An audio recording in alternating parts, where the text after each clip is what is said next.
Morning সবাইকে। এটা কর্তামশাইয়ের office থেকে দীপাবলির গিফট দিয়েছিল, তো গিফটটা খোলাই হয়। চলো আজকে তোমাদের সবার সামনে গিফটটা খোলা যাক, কি আছে দেখা যাক। সারপ্রাইজ!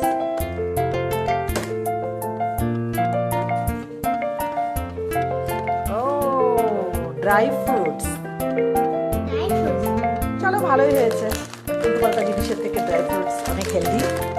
তো এই হচ্ছে গিফট দীপাবলির। কিশমিশটা খুললাম না। তোমরা সবাই জানাও গিফটটা কেমন লাগলো তোমাদের।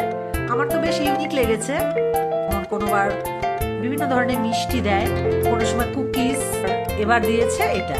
তো এটা বেশ ইউনিক লাগলো আর হেলদিও বটে। চলো ঠিক আছে, ভিডিওটা ভালো লাগলে একটা লাইক কমেন্ট শেয়ার করে দিও আর আমার চ্যানেলটাকে অবশ্যই সাবস্ক্রাইব করো।